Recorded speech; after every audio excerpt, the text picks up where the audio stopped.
Hello everybody, I am Dr. Aurora Liu. In this tutorial, we are going to learn about SAS Viya and CAS.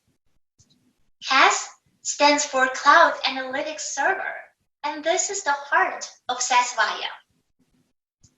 We are going to learn how to talk to CAS through CAS-enabled procedures, CASL, and open source language. There are a lot of demonstrations in this tutorial. We're going to see how to load data using CASL, how to manipulate data using CASL, and how to build different machine learning models and assess them using CASL. In the end, we are also going to see how to connect CASL with open source language and build a deep learning convolutional neural network.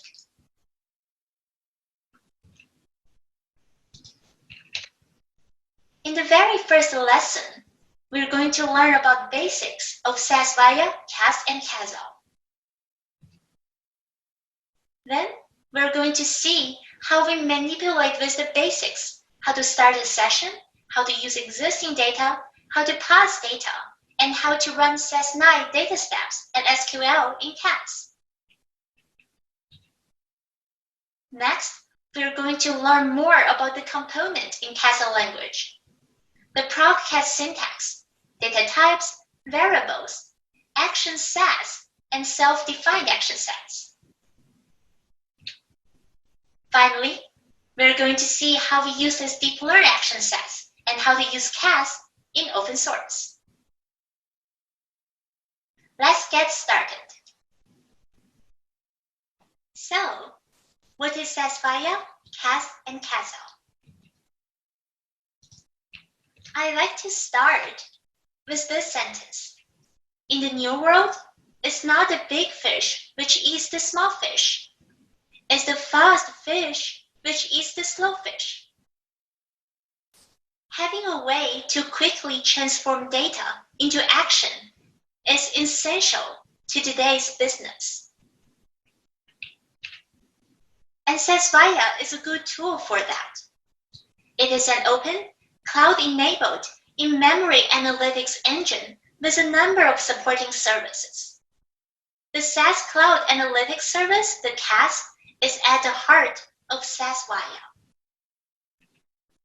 So CAS is how the SAS Viya does its calculation. SAS Viya has a lot of advantages. It's really fast for big data because using CAS, it can provide scalable distributed computing. It is open. It is accessible via SAS, Java, Python, R, Lua, and REST APIs. It is cloud-enabled. It's capable of running on remote machines via the internet. In other words, to make it less dry, in the old way in the SAS9, you kind of hire a single person to run each process, and usually that is your computer, does all the work. But nowadays, we have bigger data and more complex algorithms. Using your computer is not enough. Your computer may not have enough memory or speed. In the SAS Viya world, you hire a manager called CAS.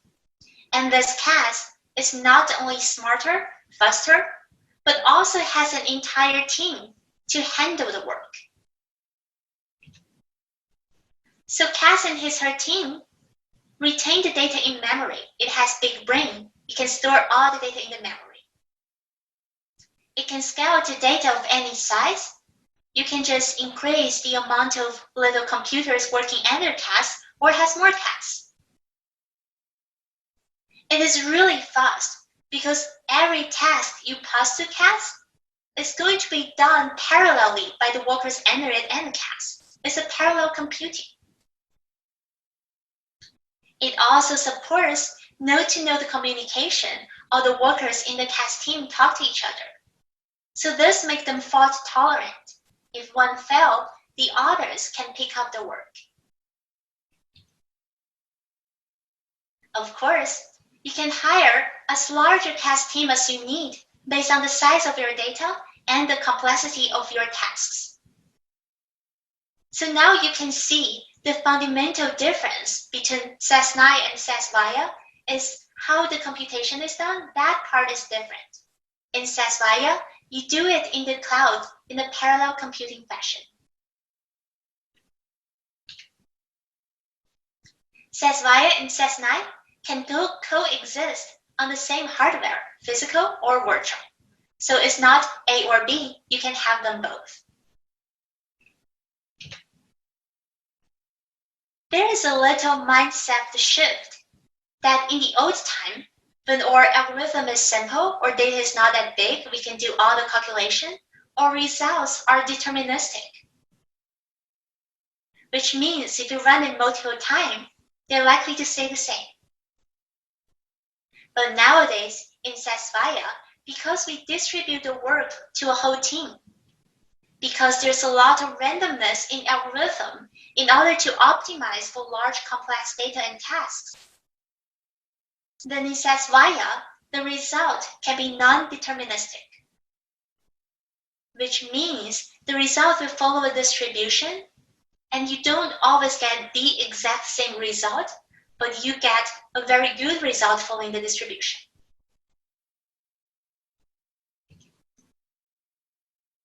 So now we see the difference between SAS 9 and SAS Viya, and that SAS Viya is more suitable for big data and more complex algorithm. Now is CASL. What is this CAS language? CASL, you can think of it as the command you pass to CAS. So the CAS is clear about am I doing the work or still you doing the work. And if it's CAS doing the work, he or she is able to do so in a parallel fashion. CASL is a script language. It's used in ProcCAS to run CAS actions. You can run it in many interfaces, and you can commonly use to be written and submitted from the SAS Studio program editor. But in addition, there are other languages that you can write that convert to CASL and invoke the same process. We're going to see how to do that. And those languages include CAS-enabled SAS procedures and open source language interface for CAS.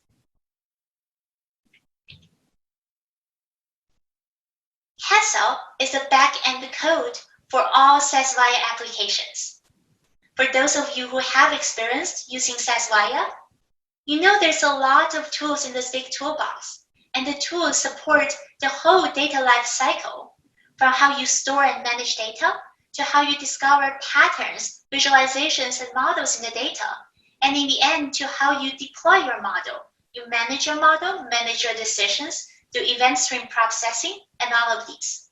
But all of this tool, no matter how easy they are, if it's point and click or drag and drop, at the back end, everything is translated into CASL. We strive for this consistency. No matter you talk to CAS through all those point and click interfaces in SAS application, or through open source interface like Python and Lua, or using CAS-enabled procedures, all of these are being translated to the exact same CASL action. You can do it through different interfaces, and you will get the same results. How to use CASL is really simple. The first step is you just need to book a session with CAS. The second step is you use data in CAS or load data into CAS. You give CAS your data to do the work. And lastly, you run the ProcCAS procedure with CAS action in it. Just a bunch of syntax, so you can tell CAS what to do. Throughout this tutorial, there are demonstrations. And the tool we are using mainly will be SAS Studio. In the end, we're also going to use a little Jupyter Notebook. This is a SAS Studio interface for those who haven't experienced with SAS Studio. On the left is a navigation pane where you can see all the data, the tasks, and folders. And there's already some really fancy tasks being stored in the navigation pane. And these tasks are already written code to do machine learning steps. On the right is a work area where you can write a program, where you can run program and see the logs. There's also this click interface that you can click on it. You can see in the center of the screenshot, and the code will be automatically generated on the right.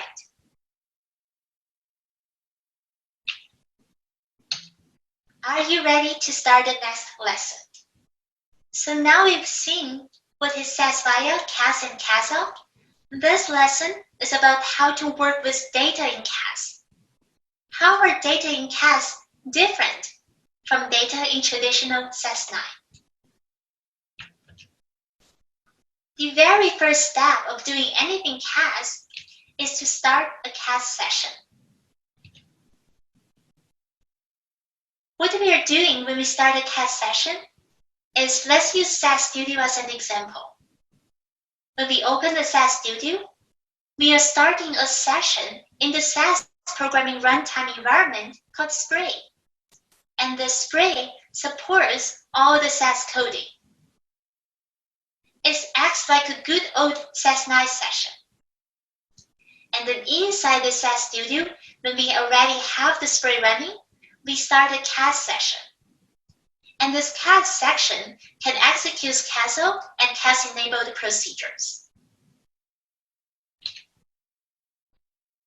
The cool thing is that each user gets his or her own Spray and CAS session. Because a lot of time, your CAS server have to serve a lot of clients, and you don't want those clients to mess up with each other. So everyone get their own Spray and CAS session, and each session provides fault isolation so you don't influence other people that are using CAS. This also enables identification and session-specific resource allocation, like how many worker nodes works for you. This is the syntax to start a CAS session. It's really, really simple. You just need to say CAS, give it a name. There are some options. You can search more online. One of the commonly used options is allocate a library in the CAS screen. We're going to talk more about this CASLIB soon. To terminate the CAS session, it's as simple as CAS, call what is your session name that you just created in the start CAS session, and terminate. Just 2 lines. Very, very simple. So now we know how to start talking to this CAS, how to use data. The simple one is how to use data that already exists inside CAS. Data in SAS Viya are different than data in SAS 9. The data live on the CAS server is retained in memory for multiple steps and multiple users. It's distributed in memory to multiple worker nodes. It is processed in parallel across the worker nodes. It can be saved to disk for permanent storage and is subject to read and write access controls. CASLIB, this one, is an in-memory space to hold data and other access information in SAS Viya. So you can imagine this CAS server has a part of the brain stored just for your data. This CASLIB is live in the cloud. Data in SAS Viya and CAS has 2 scopes. Some of the data are session scope, which means they're only visible to the CAS session where it's created. It's only visible to you who create this session and is deleted from memory as soon as you end this session. This design makes sense Because imagine we all write programs and we all create a lot of data sets. And if CAS keep remembering all of the data sets you created during your calculation, then it's going to explode. So by this way, having this session scope, it makes sure data in your session only live in your session. Data also have a global scope, so you can use the promote action to make a session data in global scope. This is the data that's stored in CAS Brain, and everybody use this CAS is able to see the data. It's visible across CAS sessions. You can start a session, terminate the session, start a session, terminate the session, and the data will always be there. It's visible to any user who can access the global scope CASLIB. And once you terminate, the CAS is not dropped from memory. Users and administrator can decide which data you're going to promote into global CAS, so you don't waste CAS memories on those data sets that are not important, that you just need for your one session.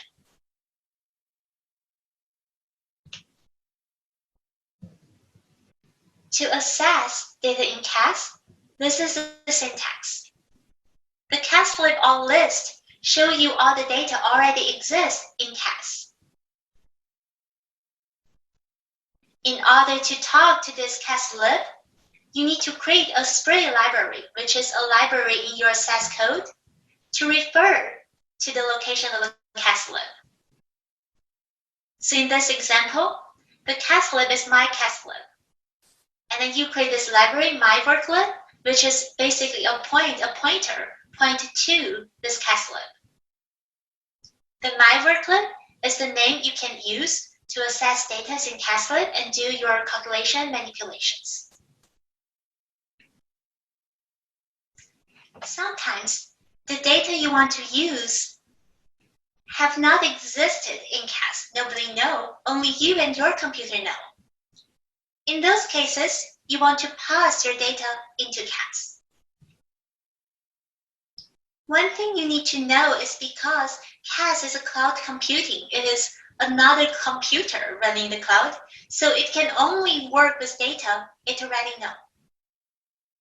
It can only work with data that already exists in CAS. So that's how it can deal with this distributed computing tasks. If your data is not in CAS, Spray, your SAS programming environment on your computer is actually do the work. So we need procedures to load the data from your client side to this CASLab to put it in your CAS manager's big memory. There are several ways of doing so. The first one is data step. This is just the old good data step. And all you need to do is that you need to use the same data step and options in Spray, and then the lab reference, the pointer you created that point to the CASLIB, as the output location. So this is 2 examples. You can see the yellow highlight. You load the data from your SAS Studio Lib, the library in your Spray, and then when you output next to the data, you're outputting it in my CASLIB, the pointer you created that points towards the CASLIB. In the second example here, as you can see, we're loading a CSV file. We do the same thing, the info, the input, the format, and just on the top in the yellow highlight, we make sure the data ends up in the my CASLIB.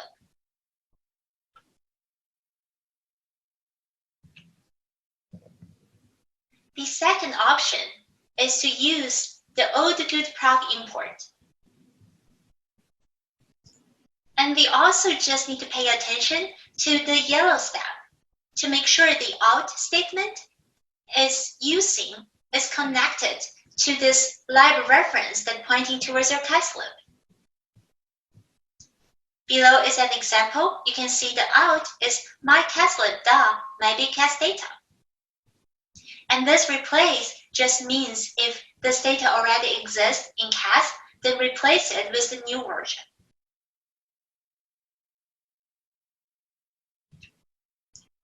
The third option, and this is the proc syntax designed specially just for CAS, and this is the proc CAS-UTL. You can check more online documentation. This proc has a lot of usage.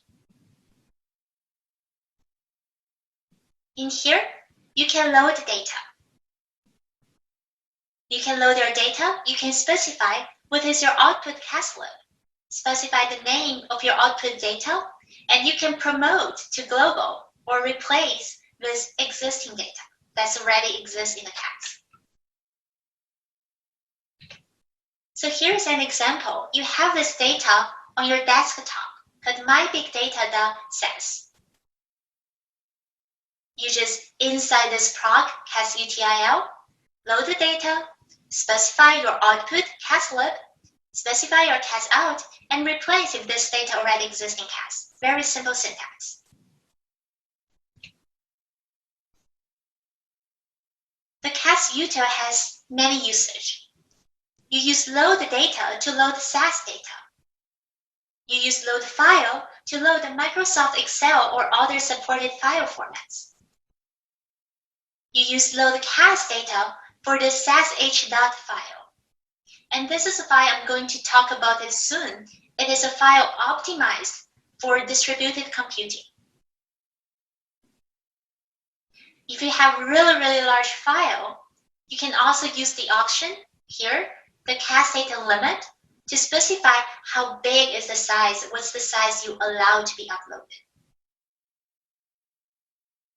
You can have multiple data sets loaded using one CAS-UTL procedure. So like in this example, I'm loading 3 different data. The first data, I use it to replace an existing data in CAS with the same name. The second one, I promote it at global scope, so everybody using CAS can see my data. And the last one, it doesn't have any options. This is just to load a local Microsoft Excel data to CAS. So these are the steps that you pass data from your computer to the CAS Cloud Computing Service. So the CAS Cloud Computing Service can do its parallel computing tricks to make your thing work faster.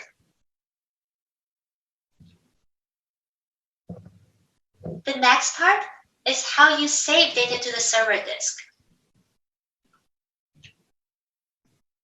So even we promote a data to live in CAS in its memory, it can still disappear. It's just like every data in memory on your computer. When the CAS server stopped, when your IT have to shut it down, the things in memory disappeared. Or sometimes when people accidentally submit a proc CAS-UTL job table, is being dropped from the memory. If this data is really important, you want it to always exist in CAS, then you can save it. You can store it on the disk, on the hard memory, the disk part. However, you need to store it in the SAS-h.dot format. The reason because this is the format optimized for distributed computing.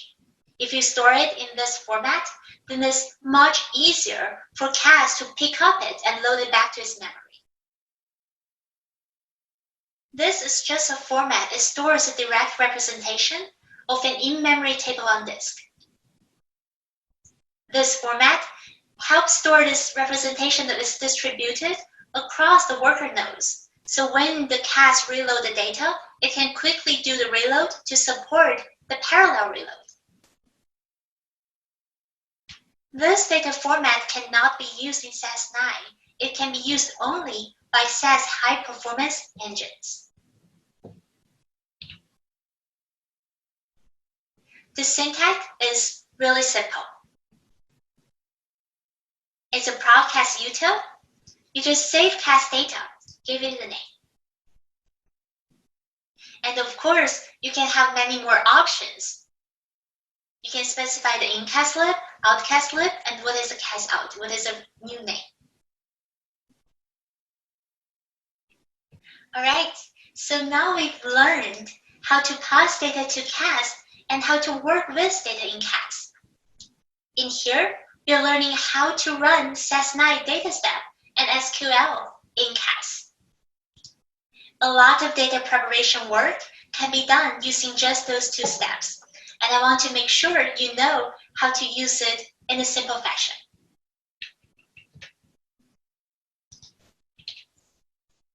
To run the data step in CAS, a data step without running in CAS just executes in a simple single thread in Spring. In order to make it run in CAS, you have to make both the input and output data sets CAS tables, which is basically what I highlighted in the yellow. Make sure in the set and in the data here, both of them refer to a CAS in-memory table, not a table in your local library, but the reference that you set that point towards the CASLIB. The tiny small tricks, for example, there might be differences in the output, and the demo will show an example. And sometimes certain language element can prevent this processing in CAS. These you can see from documentation, but for the majority of the cases, you are totally fine. If you do the yellow part, then you will make sure your data is running in CAS. If you're not doing the yellow part, if one of your yellow part is only your work library data, then your data will still be run. It is just going to run in the Spring, in the SAS programming environment, not in the CAS.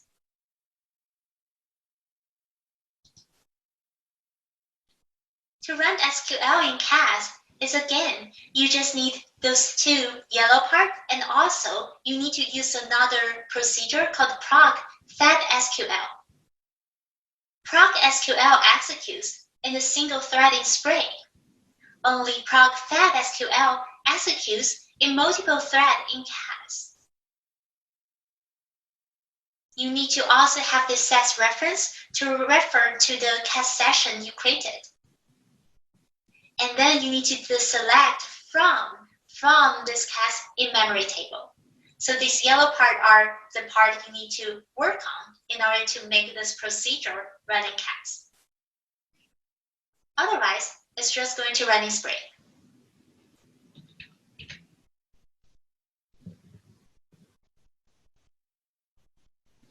Here is a very useful procedure I want to introduce called MD summary.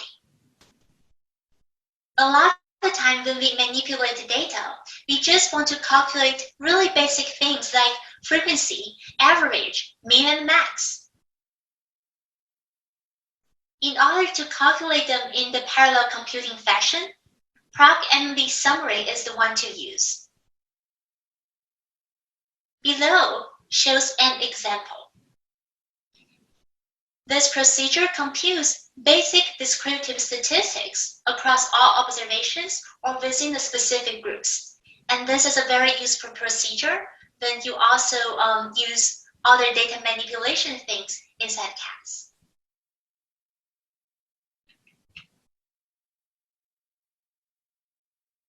There are other CAS-enabled base SAS procedures, like proc copy, proc data sets, proc fed SQL, proc means, and all of these. So not all the SAS procedures are enabled in the parallel computing fashion. So these are some of them, and there's more in the online documentation. But you just need to be mindful that in order for things to be done in a parallel computing way, there are extra code we need to write. So don't automatically just assume that everything run in SAS9 will be run in the same way in SAS Viya in the parallel fashion.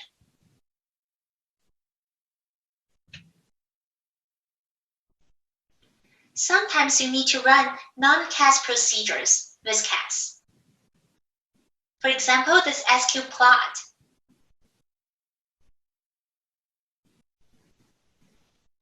In here, if the data is a CAS in-memory table, look at this yellow part, then even though this SQL plot is running in Spring, the where statement is actually run in CAS. So this saves you a lot of effort.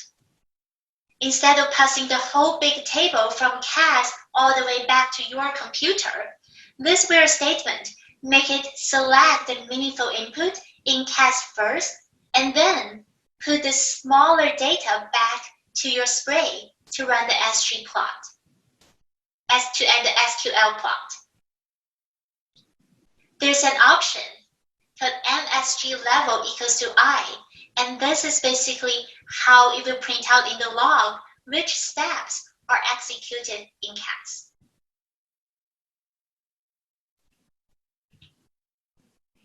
So now we're going to see 3 little demonstrations on how to do some of the steps.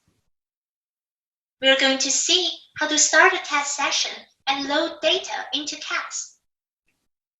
This is the hardest part, right? Get data into CAS, and the rest you can figure it out. The next one is how you load the client-side data into CASLIB. And the last one is how we use this data step in distributed computing. So let's go to SAS Studio in SAS Viya and see how we do this. All right, so we are now in SAS Studio in SAS Viya.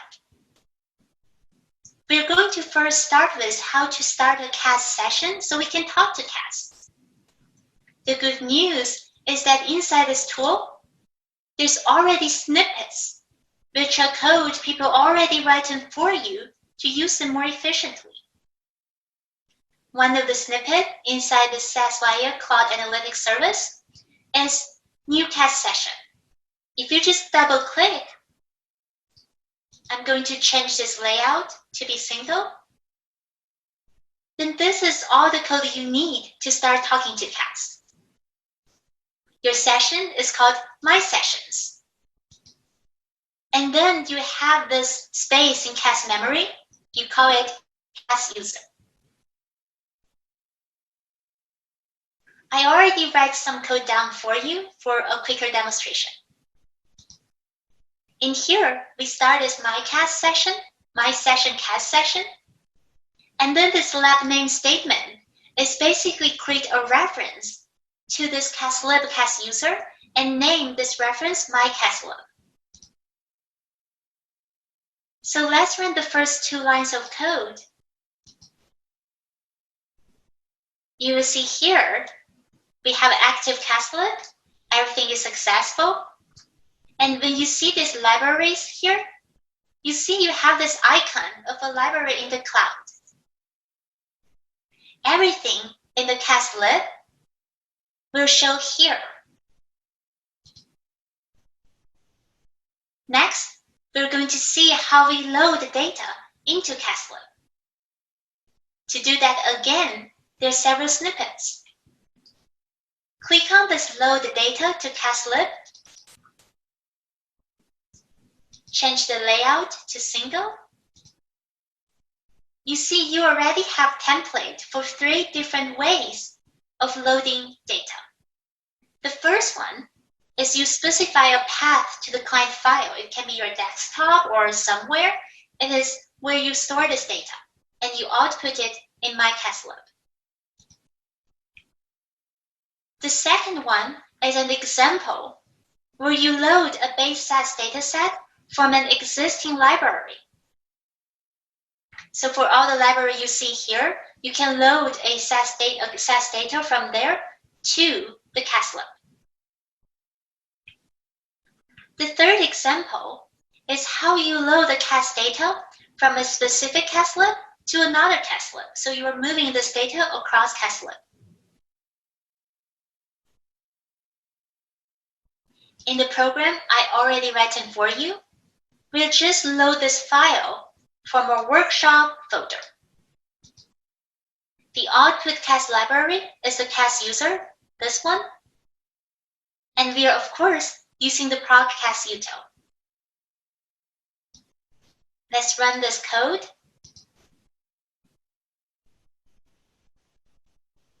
And if we go to this library, if we open it, you see the data right there. So this is not the CASLIB, this is a reference to the CASLIB in your local library. Double-click on the data, you will see the data. This is the data we are going to use to later build machine learning models. Each row is a customer. This is a financial service data.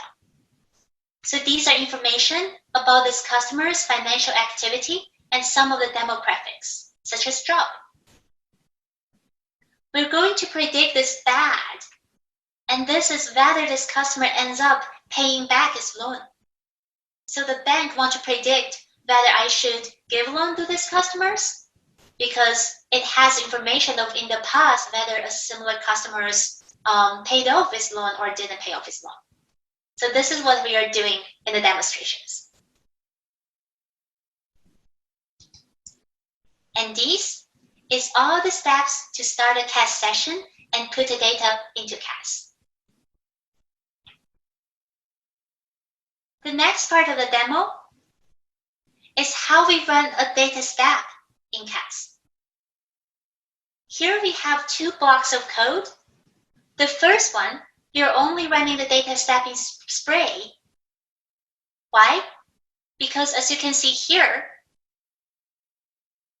instead of having my CASLIB as in the set and my CASLIB in the data, in here, it's just work. Because both of them are not CASLIB, so this data step is being executed in Spray. And here we use the simple proc import to load this data into our local library, local work library, and we run this data.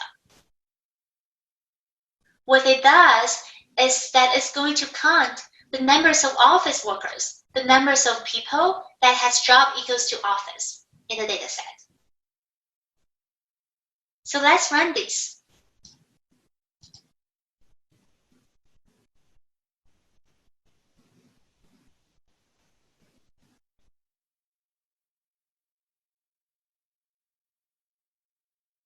It's really simple.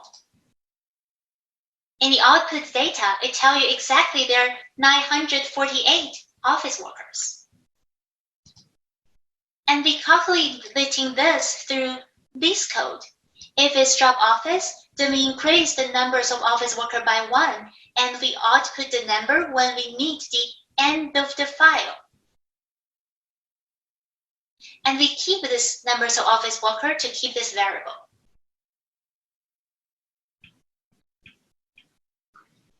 The next block of code is doing the same thing, but just in CAS, and you will see difference. We use proc CAS util instead of proc import to load the data into the CAS user library. And then because my CASLIB here is pointed towards a CAS user, we're able to grab the data from there, and we run the same data step. If end of the file, then output the numbers of office workers. So let's run these.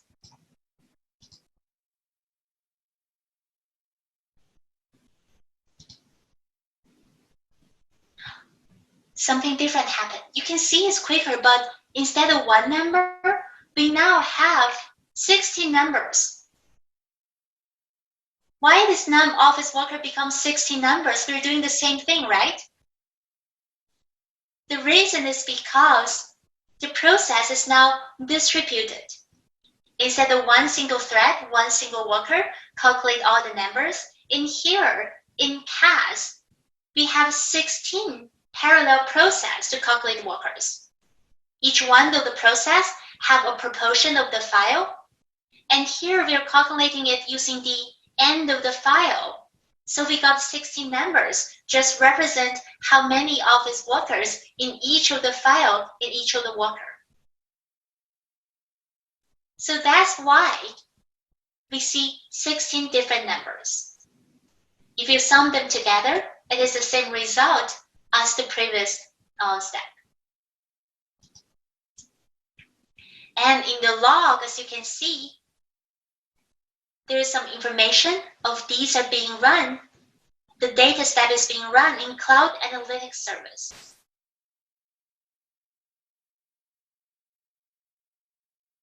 So now you can see that the same data set using the end of file work differently in the two environments. The good news is that this end of the file is like one special example to help you understand the difference. The majority of the procedures will give you the same result. So in the previous two lessons, we've learned what is CAS and how to pass data to CAS. That's the hard part, right? So now we're moving to the easy part, the syntax part. We're going to learn the basic components of CASL, the CAS language. And in the end of this lesson, we're going to see a very cool demo in which we build multiple machine learning models using CASL and compare them. So let's start with the proc CAS.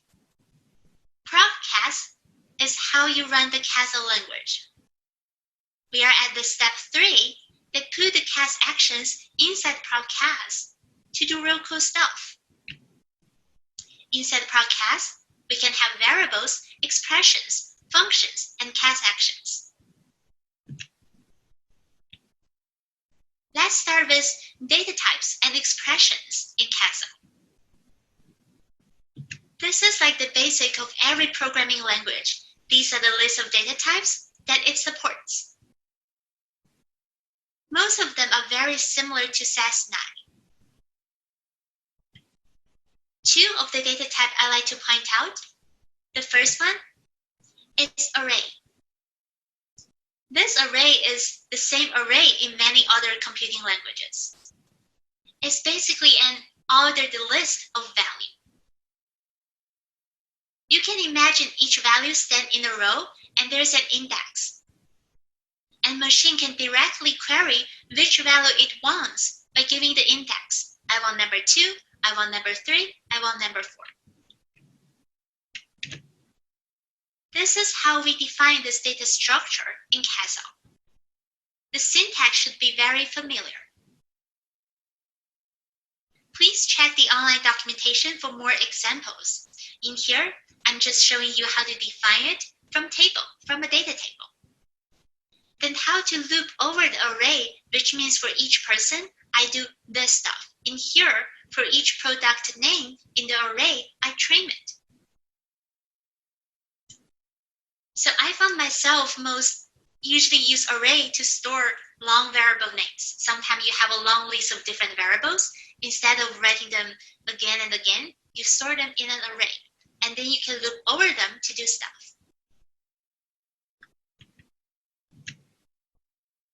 Another data structure that is a little different is dictionary. And it's basically an ordered key and value pairs. A key must be a string, and it can be a really short string. And the value can be everything. It can be a whole house of stuff, different data structures, or a function.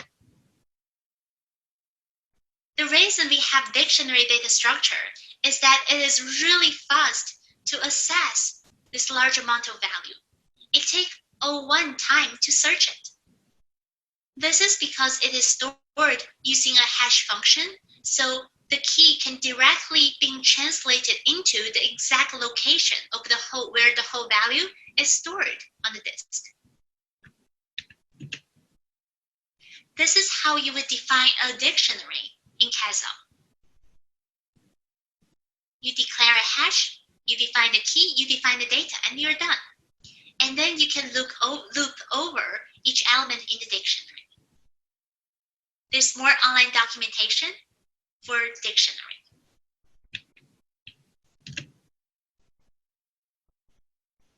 CASL support conversion and cast of data sets, of data types. For example, if you add an integer to a double, then your y will become a double. If you add a string to a numeric and the end result, the y will become a double. You can also do this cast, which means you can convert a value explicitly to another data type. Just use the brackets. For example, in this example, we are trying to add this year, 2020, and you can cast 2020 to be a string. And this is very similar to how you would do it in Java.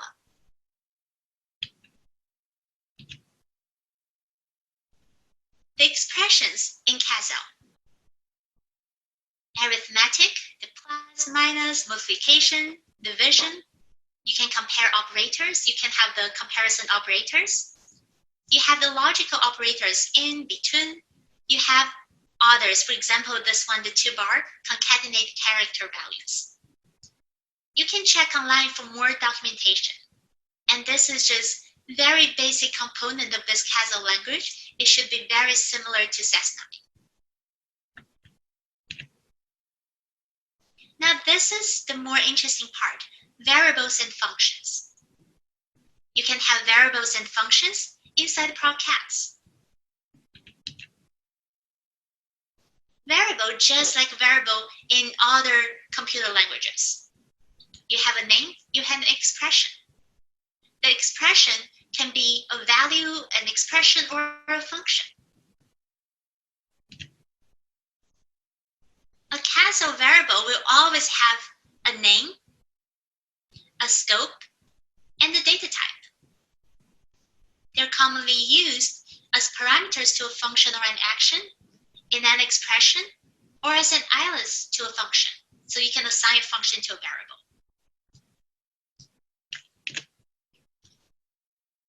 CASL variable has scope, just like CASL data. They're variables created during the execution of a function, created inside a function, and they are local to the function. As soon as this function returns, the variable disappears. And it's for the same reason you can't just keep creating variables and then explode the memory of CAS, right?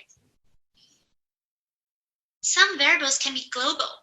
And in here, what global means is that it can exist anywhere inside a single invocation of CAS. So a CAS can have multiple functions, and this variable can be used throughout this CAS.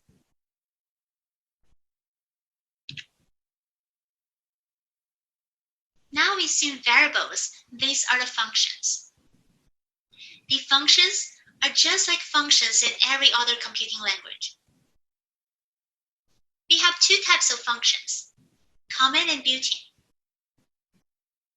Common functions is common to both CAS and Spray, which is the basic SAS environment before we start a CAS session. So to remind you, each user have his or her own CAS and Spray, and they are kind of coexist together. These common functions are replaceable by user-defined function. And an example you can see in the chart are absolute value, date time. You can see all the common functions by using this CAS F and C run. So this is the syntax to show you all the common functions available. There are also built-in functions, and these functions are unique to CAS because they are designed to support parallel computing. It cannot be replaced. Examples are read, pass, and add a row.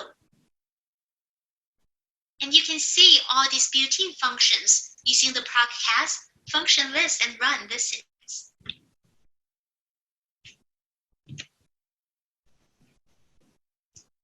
Using CAS function is really simple.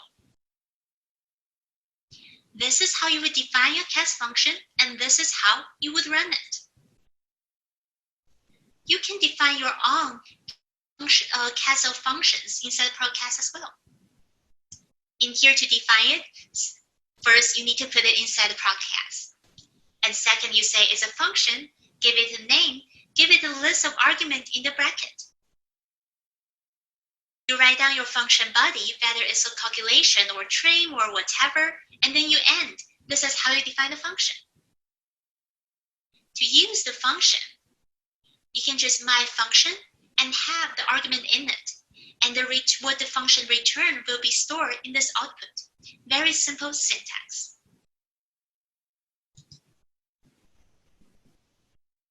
You can run and define multiple functions within one CAS step. So in this example, we are transforming Fahrenheit to Celsius. and your input is this temperature, then you perform this calculation, and then here you return the Celsius, and you end the function. And now you have an array of 4 different temperature in Fahrenheit. You loop over the array, so for each value in the array, you use this F2C function and return the value to the Celsius. Then you can print out the Celsius. This is how you define an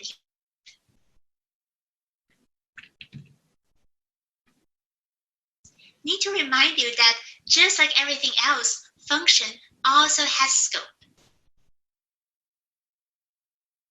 The predefined function, the system-defined function, will always exist within CAS. But for user-defined function, they disappear as soon as the current pro-CAS session ends. What you can do to reuse function is you can store your function in a file and use the include statement to run this file in practice. You write down this function. You don't want it to be disappeared when the session ends. So you save it as myfunctions.sas. You save it in the file. Exactly look like this. And then when you need to use it, inside proc-CAS, you just need to say this include statement. Give it a path that lead to this myfunctions.sas. And then it's there. It's just like you copy all of the things into this CAS. In the output, you can use it the same way you would use a function. So now is the time for a demo to show you how you use this function. So now we are back to the SAS Studio in SAS Viya, and we have this Fahrenheit to Celsius function pre-written. This is how the function looks like, really simple. In the proc-CAS, the function, the name, the input variables, perform this calculation and return the Celsius, and the function run this proc-CAS. To use it, in here, all we need is to include the address to this function. Then we have this input of an array of 4 values, loop over it, transform each of the Fahrenheit into Celsius, and print the Celsius. So let's click Run. It's done, so easy, and these are the Celsius. So this is how you would use a predefined function in SAS Viya. So now we've been through the boring part. This is the exciting part, the CAS Action Sets. This is where we can use all these complex algorithms in parallel computing fashion.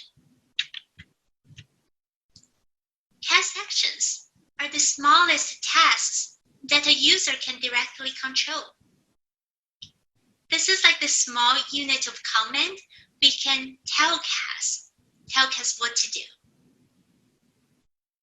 These are also the actions that are generated and executed behind the scene by all CAS-enabled procedures and all those point-and-click actions we use in applications.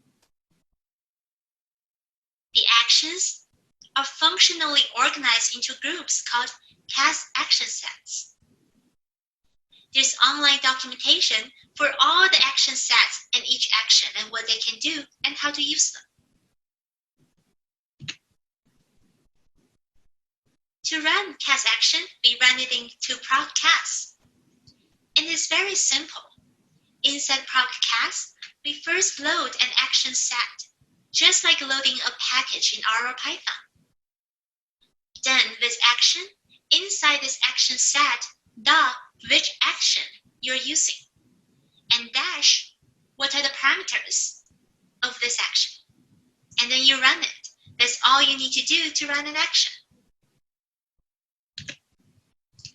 Here's an example. We have a simple action set to do simple statistics calculations. In here, we are generating a Pearson correlation matrix. There are 2 ways of doing such CAS action. One is through proc-CAS, and the other is using CAS-enabled procedures, proc-CORR. And proc-CORR is just basically a wrapper of the proc-CAS that do the same thing.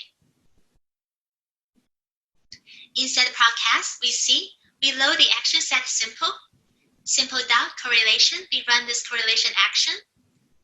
The inputs are these two variables, paired with these two variables, and then the table, the data is iris. And we can also do a little where statement of only finding correlations when species equals to settle.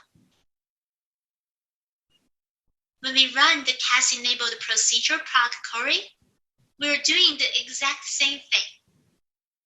Data equals to my CAS, the iris. These are the variable with those two variables. I forgot to include the where statement.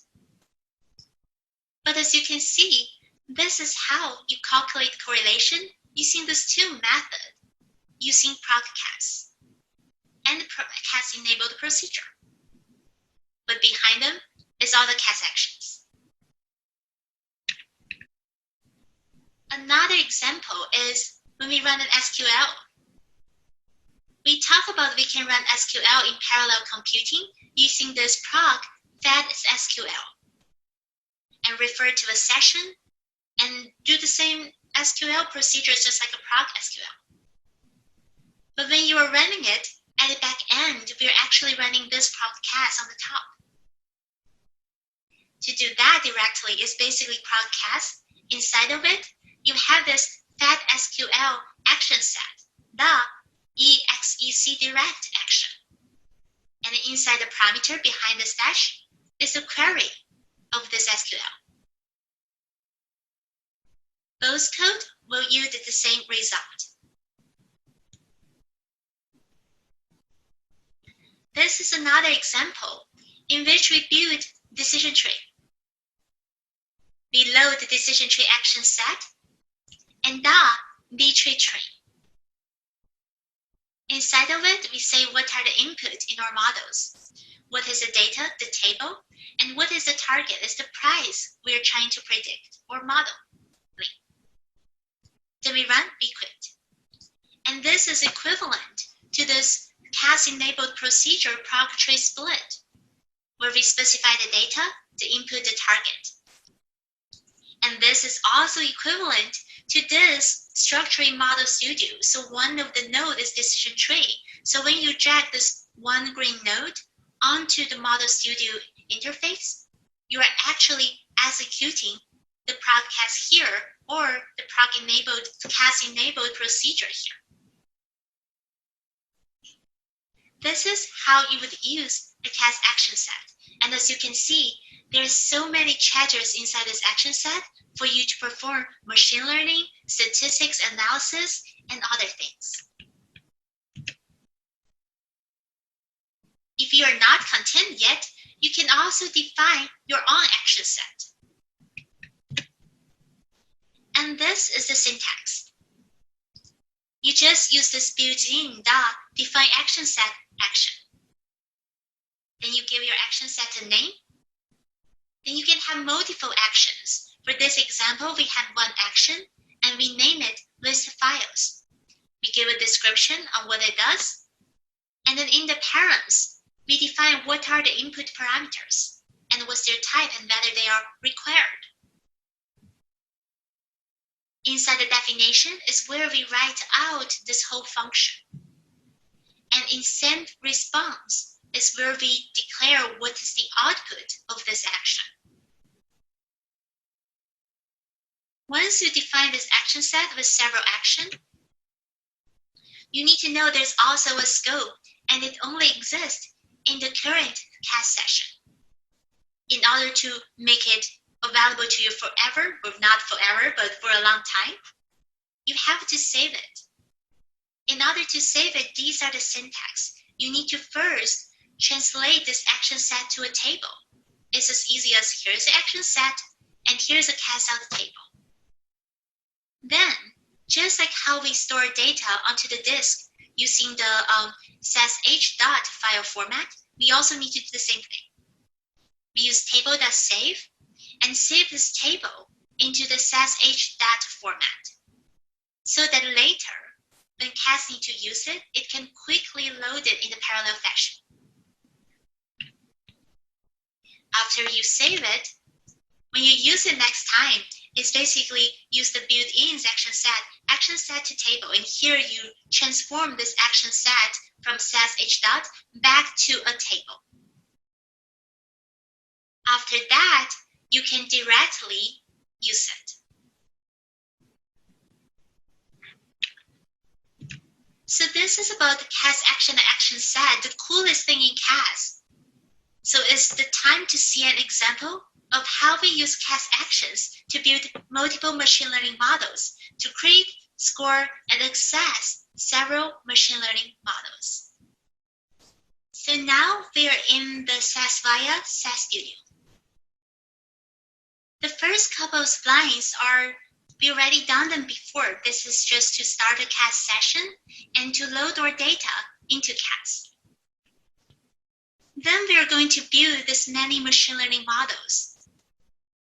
We have data from a financial service of each customer's financial activity, their demographic, and we want to model the relationship between these features and whether this customer pay off their loan or not.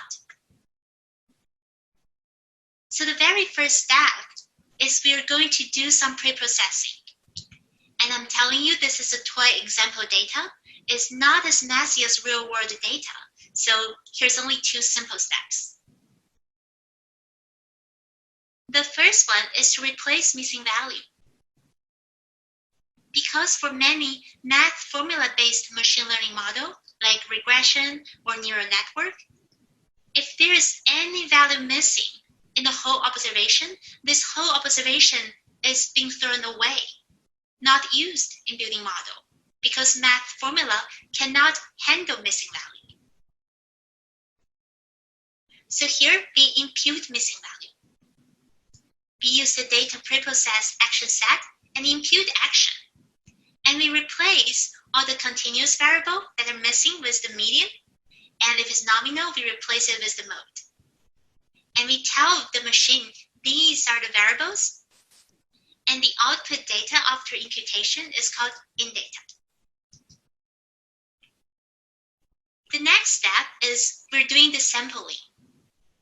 In here, we are just using the sampling action set SRS random sample to split them into 70% and 30%. And this would cause a new column appear on the data, and this is the partition indicator. If the number is 0, it's a validation data. If it's 1, it's a training data. So let's run the 2 proc CAS here.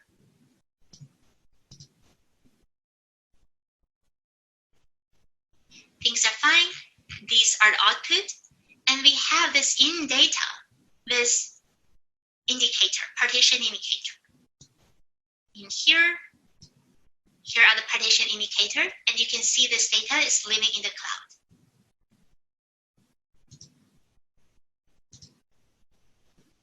Next, we do the feature selection procedure. We all know we shouldn't throw all the features into machine learning model. So here we are using the variance reduce action set, the supervised feature selection. We tell it these are the features. This is a target we try to predict. And we want features that explain 90% of the variance in data. We are only using the training data because we're using supervised feature selection. The validation data just blindly take whatever the training data selected as feature, so that we are not exposing a validation data to the supervised learning in the feature selection part. So we run this, and I'm going to tell you, because this is a toy educational data, all the features are selected.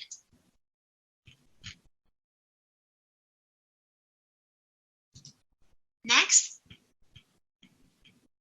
we're going to train multiple machine learning models. We start with a logistic regression, and it's just this action set regression. We start with logistic action. What is the table input? What are the class variables? What are the rest of the variables, the effects for the regression model? And is it the binomial distribution? And the link function is logit. We store or train the model, which is this trained mass formula, into LR model. Then after that, we are going to score our model, which is applying this learned formula onto the validation data. And in here, I would rather call it a test data because we are not kind of use it for validation. We are doing a very simple model approach. So this is basically the data we haven't used in the training. I would call it the test data instead. We score using the LR model we learned before. And then the scored data is saved as LR scored. Then the very last action is we run the code by renaming this predict, the column which store what is a predicted value. We rename it to be pbad so we can make it consistent with the column output by other model. This is also an example of how we use multiple actions in one podcast. Let's run this.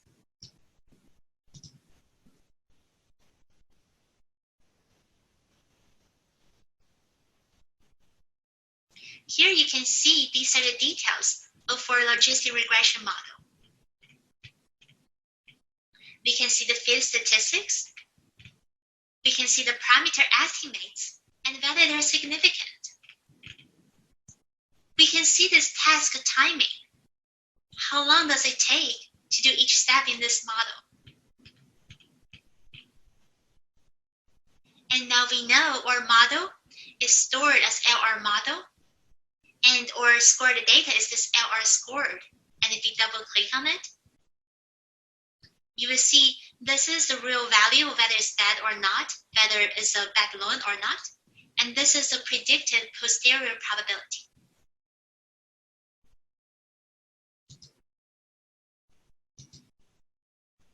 Next, we're going to do the same thing using a decision tree.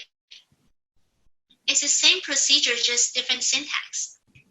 We use the decision tree action set, the DL train action. We use the in data, the training data. What is the target? What are the input? Which input are nominal data?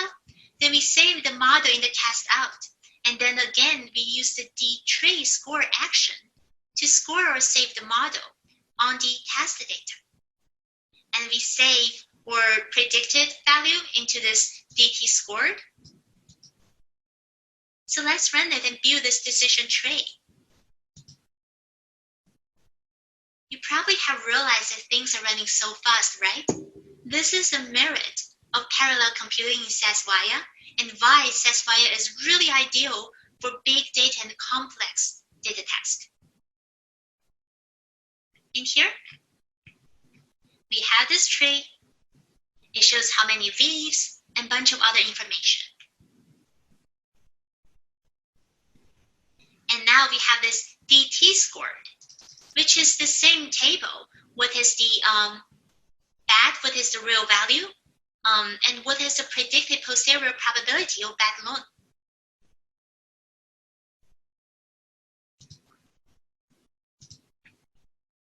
Then we are doing the same thing. We're building a gradient boosting model, and we're building a neural network model. You can see it's all the same syntax. We load this decision tree action set and use the GB gradient boosting tree training. Then we score it. And same in neural network, we use this neural net action set and use the ANN train and ANN score to train and score our model.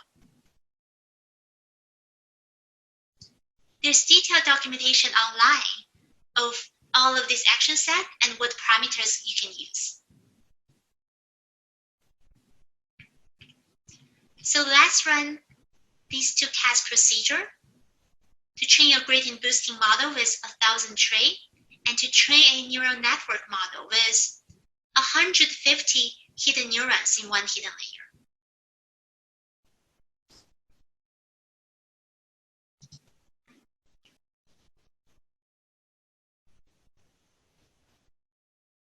These two models would take a little longer time, especially the gradient boosting. Because we are not training one tree, we're training a sequence of 1,000 trees. Each tree predicts the residue, which is the difference between the real value and the predictions from the previous trees. But it's done really quick. We can see here more information about the gradient boosting tree.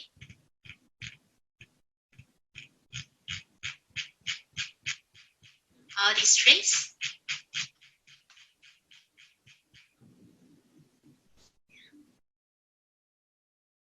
And this is a neural network. And the cool thing is that you see there's so many tables and you just have the directory right here. So you want to see, hey, I want to see the iteration history of my neural network, you just click here. And here you just make sure that the loss function is kind of going down slowly, but it's keep going down.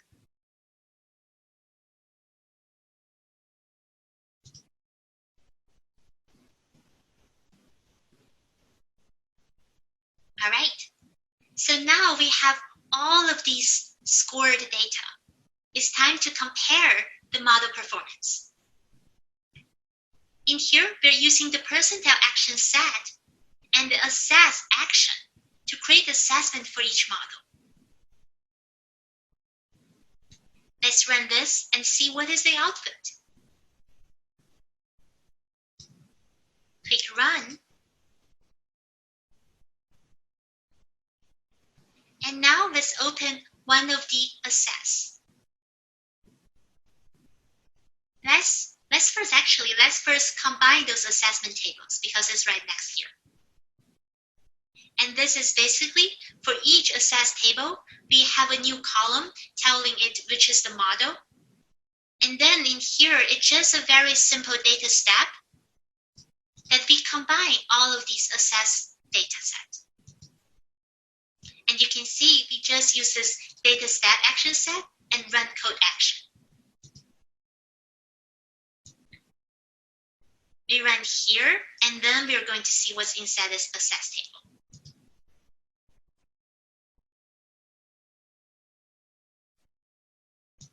Now we have this one assess table contain assess tables from all the 4 models. So let's open this assess ROC, which is in my CASLIB.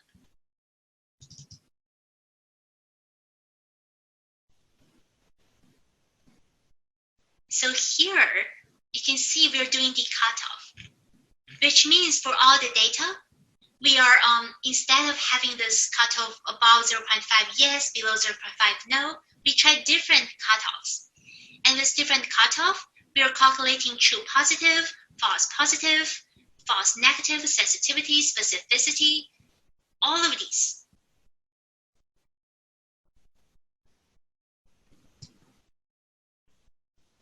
So we're going to use Depot to create a ROC plot.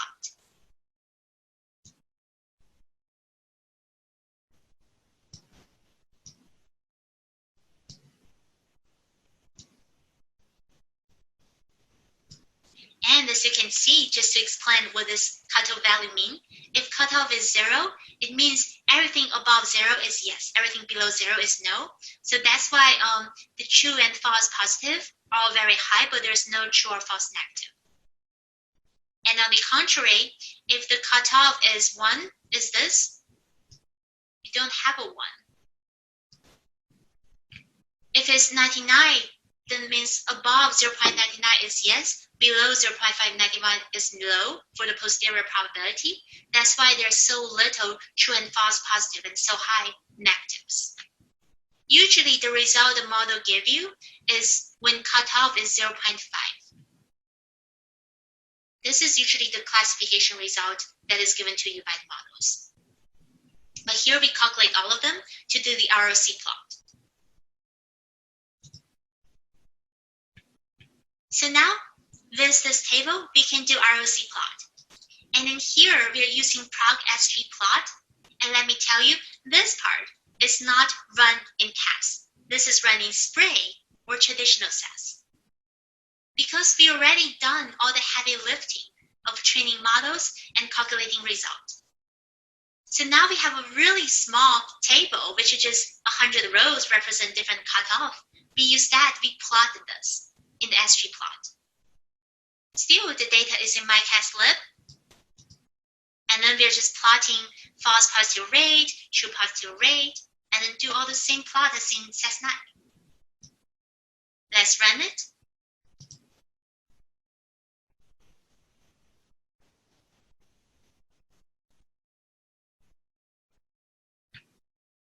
We wait for these plots to render.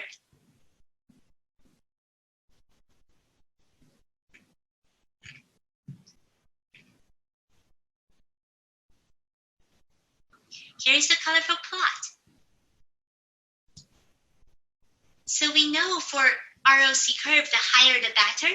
So this is telling me gradient boosting, this ensemble model, is doing better than the other models. So this is an example of building different machine learning models and compare it using SAS Viya, using the CASL language. You can see it is very simple. It's just loading action set and using the actions and putting in parameters. There is a lot of actions and action sets online that are supported by SAS Viya. So definitely look online and search for documentation and explore what are all the other fancy things you can do using SAS Viya. And the good things is you can do all of them really quick using the parallel computing in the cloud. Last lesson. We now reach this exciting part, the most exciting part, where we are going to build our deep learning convolution neural network using SAS Viya CAS language. We are also going to learn how we connect SAS Viya with open source. To build deep learning, you need deep learn action set. So I do not have time to explain to you what is deep learning and how to use it and all the bunch of stuff. But we do have a tutorial on introduction to deep learning and computer vision. Check it out on YouTube. We also have course specially designed for you to understand deep learning, especially convolution neural network and recurrent neural network. And we also have a certification for deep learning. So feel free to explore more online.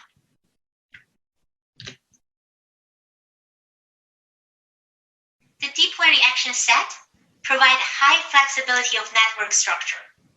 If you have a little background on deep learning, you know building architecture is one of the most time-consuming and complicated stuff. So we need CAS Action to allow such flexibility.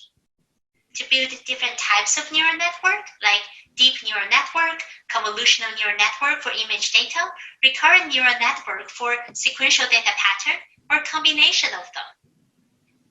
Because of the complexity, there's no CAS-enabled action, CAS-enabled procedure for deep learning.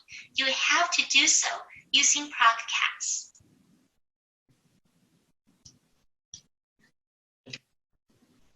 So these are the available deep learning action sets.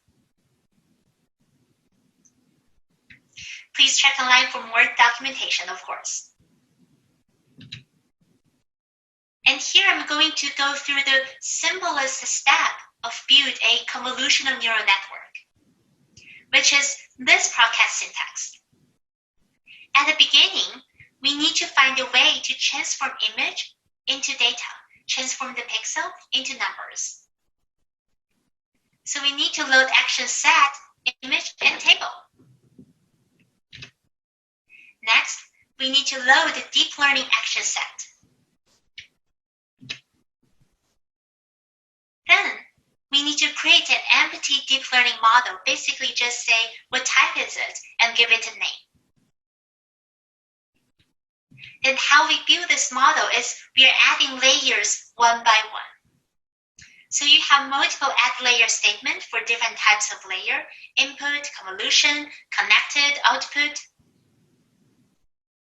And there's many different layer types. And feel free to explore the online documentation about what those types mean and how to use them. And after you build the model and add layer, here we're just building out this math formula. The DL train is how we train the models, how we learn the parameters into this very, very long, big math formula. After we train this data, we have the DL score, just like how we use this in other machine learning models. We score the fitted model, we score this formula we learned on new data.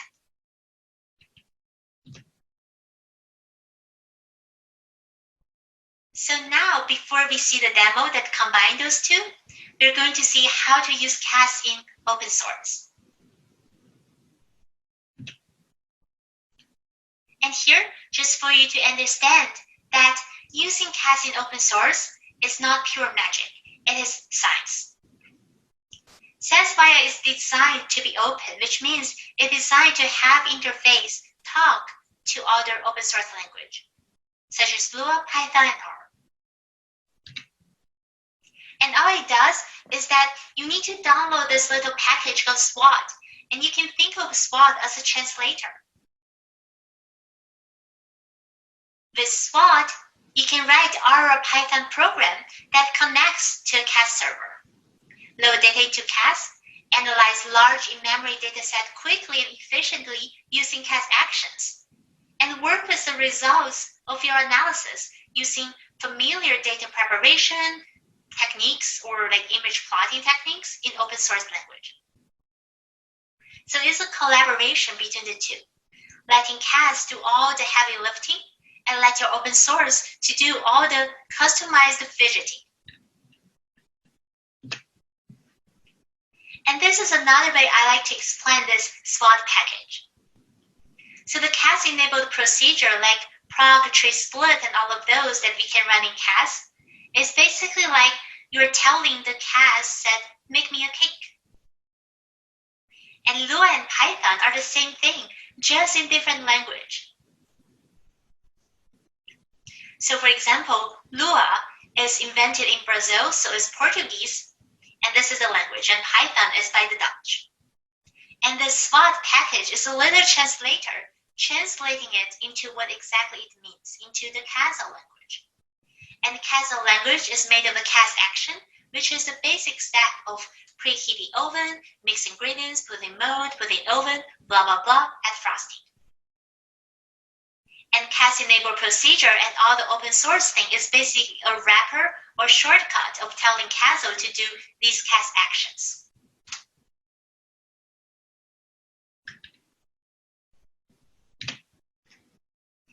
To use CAS in open source, there's just these 5 simple steps.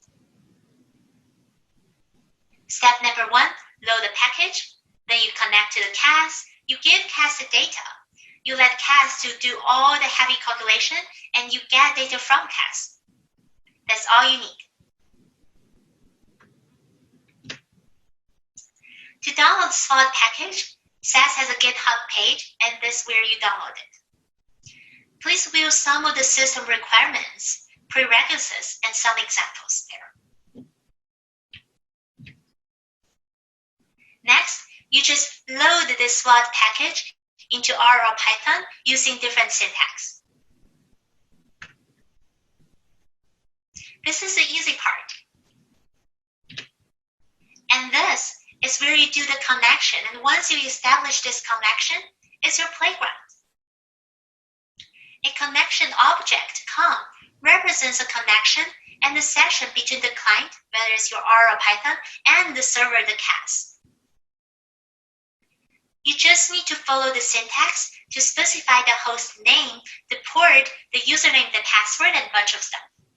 So you don't randomly connect to somebody else's CAS server. Once you have this connection, you're just able to talk through this connection. The next step is you give your data to CAS. And you do so by create an in-memory table, which is a CAS table object. And these are the 2 examples of how you load a CSV file from the client side to the CAS, pass it to the CAS, and make CAS create a CAS table object for it. And this CAS TBL is basically a reference to this CAS table object in CAS.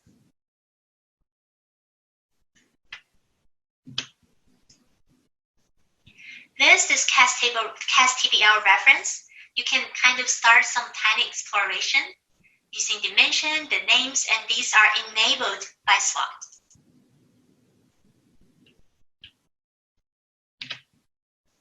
And then now you have a reference. You can run algorithms in CAS. All the algorithms will be executed on the CAS table inside the CAS memory. And then the trick is to let CAS do the heavy lifting to take advantage of the speed and efficiency of the distributed environment. You can do small stuff like manage data, explore variables on the client side, but like those big manage data, explore variables, and create models on those computational expensive kind of tasks, you do it on the server on the CAS side. So now this CAS already done all this big calculation for you. You want this result. So this is the last step of getting data from CAS. Some CAS table, especially the small ones, are automatically returned to the client. When data is returned to the client side CAS table is called CAS data frame. It's just a type of the object. It's a copy of in-memory data. So this is not a reference. This is a real data living now moved to the client side. And when it's tiny, it just gets automatically returned. For example, column means. There are other data that the CAS have, but have not yet returned them. And what you need to do is you need to use this BF CAS table or the CAS table of action, not action, the wrapper, depends on which language you're using. And this enables you to create a reference to the CAS table. So the LR model, linear regression model built in the CAS memory, you can have this result that refers to this table in CAS. The last one is the hardest one. In this case, you don't want to just create a reference. You want to copy the whole big CAS table back to your client side. This is basically transforming the object from a CAS table in CAS to a data frame, CAS data frame object on client side. And to do that, you use this to CAS data frame or to frame function, depends on which language you're using. And this will take a long time because you are loading all the data from CAS server back to your client. You're copying the data. So unless you need to, you should avoid doing that. You should let CAS finish all the calculation until you have this small table result and only have this small table result pass back to your client.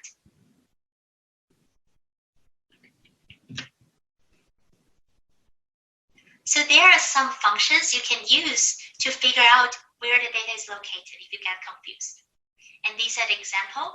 If it's CAS table, it is on the server. Otherwise, it is you have it on the server and there's a reference in the client side.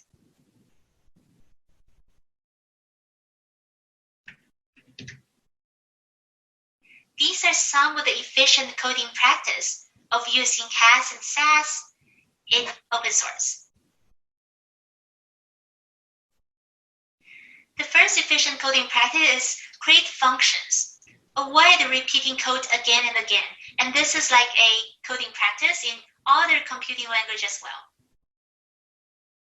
You create functions to automate duplicated part and substitute parameters to call it again and again.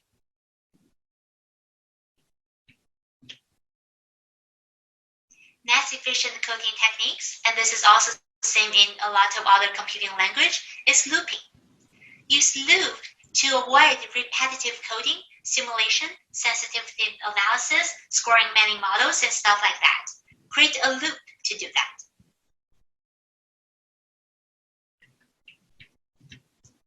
So now we're going to see the most exciting part, which we are going to build our convolution neural network to classify fashion data.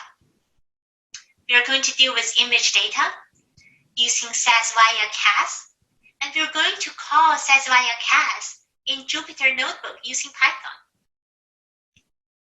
So let Python call CAS, make CAS do the work, and return result to Python.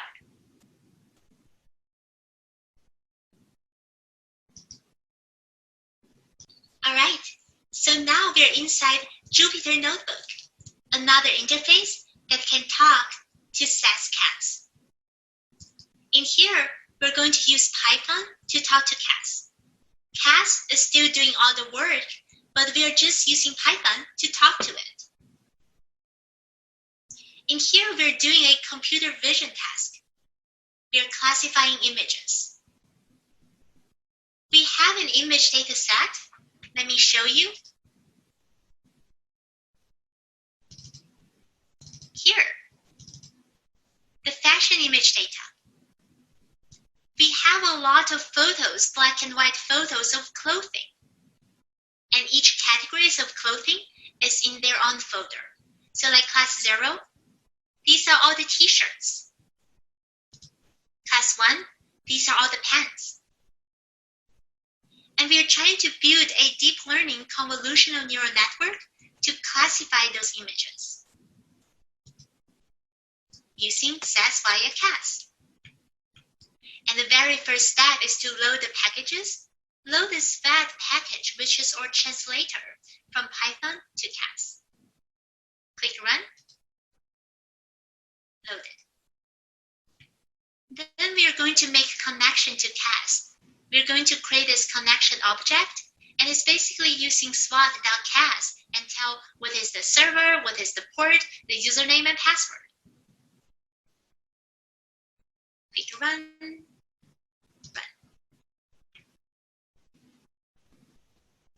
After that, we're going to add a CASLIB. We need to put our data into this big brain of CAS, just like in SAS Studio. So this is the path to our folders of the image, and then we just run it.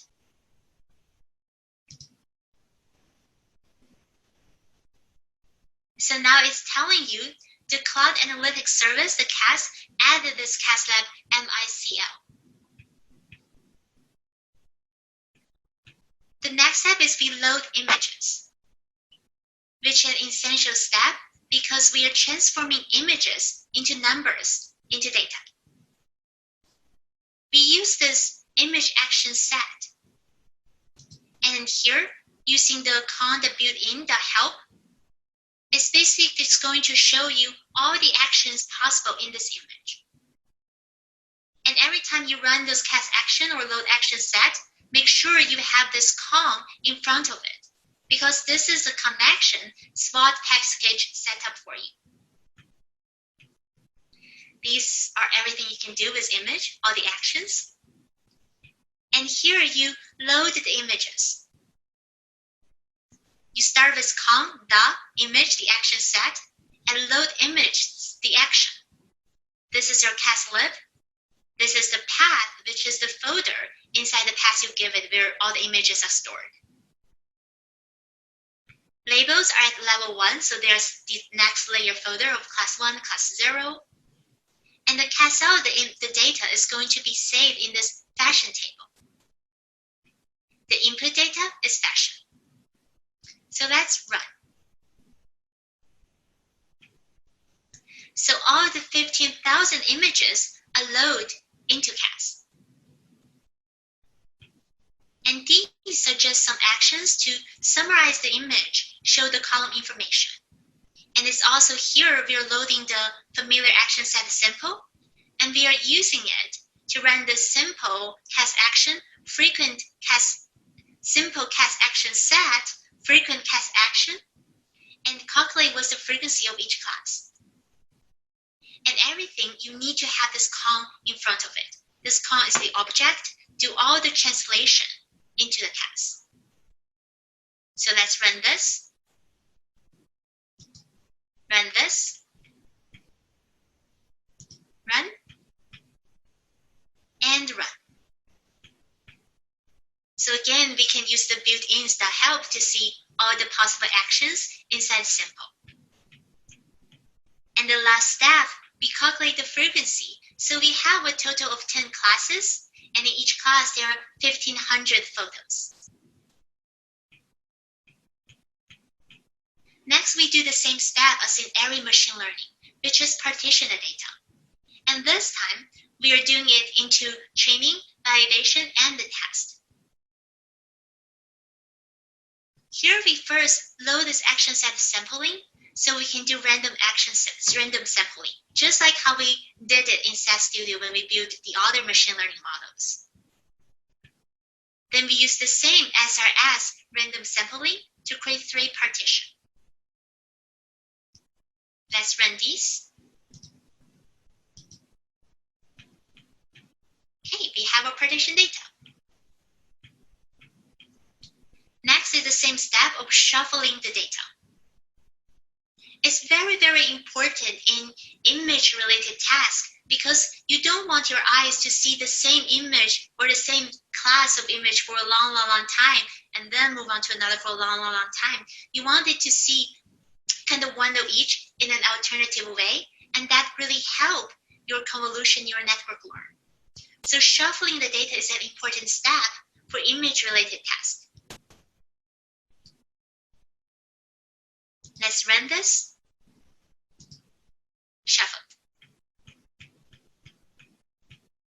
Next is we build this convolution neural network. We're following all the steps in the slide. We load the action set using COM, the deep learn action set. Let's run it. And it's going to show you after it's done all the possible action you can use in deep learn action set. Then we are going to build the model. The model's name is CNN, so this is just an empty name, empty shell. Then here, we're adding each layer onto this empty model. We start with an input layer, which here is just what is the input size, the size of the image. And we do a standard deviation. Next, after this input layer transform image into data, we are adding a convolutional layer. We don't have time to go deep into what it's doing, but it's basically ways of creating different feature maps. We are using 10 filters. We're going to create 10 different feature maps, and each filter is of size 5 by 5, and every time it's created a new feature, it's going to move by 1. After convolutional layer, we create a lot of feature. We add this pooling layer, which is like a way of summarizing local features, adding those numbers together or take the max here. It's having the size 2 by 2, and each time it moves by 2 to create a new pooled feature.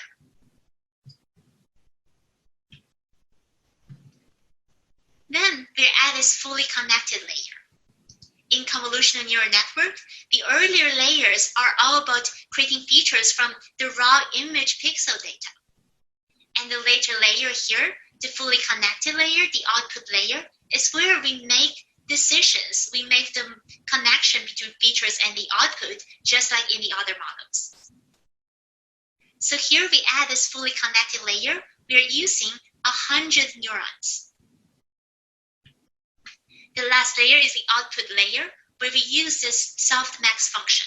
So these last 2 layers is exactly the same as in a traditional neural network. So all of these, we are not training the model. Deep learning or neural network, they are just math formula, and here we're just building out this math formula. We'll click run. This math formula is built. And now we're training the model. This is where we'll take some time because we are learning all the parameters inside this math formula. And being a convolution neural network, we have a lot of parameters. This is our training data. This is our validation data. This is our target. And we save the best trained weights into this trained weights. This optimizer is where we train the model, which is a mini batch size, how many data we use to update the weight each iteration, how many max epochs, and we are using the stochastic gradient descent and use momentum to also consider the previous direction of the update, and we have a learning rate of 0.01. So let's run this trained model. This is where we learn hundreds of thousands of parameters.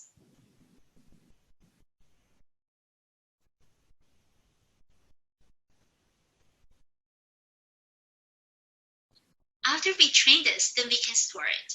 And it's done.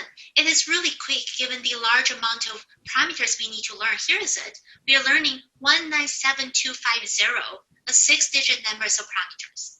And this is the merit of SAS Viya. Imagine running this in R or even in Python using your own little computer. It will take a long time. But being able to use the comp to run this action in SAS Viya, SAS CAS, the CAS is going to do all the work for you in the SAS end, and it's going to give the result back to your little client machine and the program you're using. This is iteration history. We output the trained weights into this CAS table. So now we learned all the parameters in this formula. We're going to apply this to our test data. This is data we've never seen, so we can see what is the real prediction power of your OR model. So let's score it. The score part is really quick because the expensive part is learning the large amount of parameters, but once it's learned, you can just plug numbers in it. That's really quick. We have a misclassification rate of 15%, which is pretty good. So now we calculate our result, and it's now in the CAS. The CAS already done all the heavy lifting. We can bring this small calculated result table back to our local client site and then analyze the result locally. So to do that, in here, this is a confusion matrix, which is for each class, what this class is being classified as. So you can see the numbers on the diagonal is really large. These are the corrected classified instance. Then we see the familiar PD Panda data frame. And this is we already brought our result table from CAS back into our client side. We run this. We print out what is the classification rate for each class. And as we can see, shirt is the most difficult one because it's very easy to classify shirt as number 6 to be, let's say, number 1 and number 3. Oh, it makes sense. Shirt, t-shirt, pullover, I can classify them. No wonder machine can't. So this is where the machine makes the most mistakes. And then we can use this little plot inside Python to make it look pretty. Run this. We have this plot. Shirt has the highest misclassification rate. You can also do a bunch of the little things. But in this example, of course, we end the session. So in this example, it's kind of show you how to call CAS inside Python. And it's so simple. It's all the syntax. It's just you need to use this com. And just at the beginning, you need to download this SWOT package, import this SWOT package, and establish this connection to CAS. And then using this com, you can just directly talk to CAS. Let CAS do all the heavy lifting, all the heavy calculation of that large amount of parameters, and pass the result back to your client side for you to do all the other fidgeting. Lastly, now we've seen so many cool stuff, and by the time we reach here, the most common question I receive is often, hey, when do I use SAS Viya? And when do I use other alternatives? Data science is a really diverse field, and these are my opinions. SAS Viya CAS has a lot of advantages. It's cloud-enabled and it's scalable. So when you have really large data, you can use CAS because you can scale how many CAS and CAS team you're hiring. It has the speed of parallel computing, ideal for big data and expensive algorithms like deep learning. It has the layers of product just for governed data and to make data secure. So you have really sensitive data and you want reliable performance, SAS Viya CAS is the choice. Even though today we only see the SAS Studio, there's a lot of SAS Viya product, and they're designed for this loop to transform data into actions. So they're products for data management, they're products for creating plots, for creating BI dashboard, for doing models, and they're also products for managing models, to deploying models and managing decisions. So SAS Viya give you this toolbox of a lot of tools, and when you want multiple steps in using the data, SAS Viya is an easy, ideal tool to use. And one of my last favorite thing is that it's remove this programming barrier. There's a lot of excellent scientists that just don't know programming yet. And for them to run analysis to understand the data, the SAS Viya, with a lot of point-and-click interface, remove this programming barrier. Whereas the alternatives, their advantage is free, and sometimes they have new technology and more functionalities just because there are so many people around the world developing it. It also supports some object-oriented programming, and you can create more detailed features. So for me, when to use SAS Viya and open source or other alternatives, given these pros and cons, is that I would often use SAS Viya when I have a huge amount of data flow in consistently. Live streaming data, huge transaction data that flow in consistently, and they're often sensitive. You want to use them to make reliable big decisions. It also helps when you want quick transformation from data to insights. You don't want a lot of programmers to work on it and take a long time. You want to set up this automated procedure to transform from data to insights. And of course, when your workforce is full of excellent scientists but may not know programming, this is an ideal tool. In this tutorial, we see the SAS programming interface, but there's a lot of other products that you can do it from the drag and click, point and click kind of interface. It's very easy. So there are also some scenarios when I would use the alternative. For example, when you don't have enough resource to investigate in infrastructures to set up this CAS. Or when you are developing and researching new algorithm, then you can join the other people who are doing so all around the world. We can't have all the algorithm inside CAS. We don't have enough workforce. And when you need heavy programming for really massive feature creation, sometimes you need object-oriented programming to do some weird feature creation, then you can do that as well. And for me, by having SAS Viya open, you really are combining a lot of advantages together. You can use your little alternatives to research your algorithm, to compare it with SAS, CAS, and you can do your feature creation inside these alternatives. And then, when you need heavy lifting, you can go back to SAS Viya and let them do their part of the work. So running CAS with open source really combines advantage of both. All right, this is the end of this very long tutorial. My name is Dr. Aurora Petticord-Liu. I wish you learned something new, become more confident using SAS and CAS and other CAS languages, stay sassy, and have fun learning more about SAS.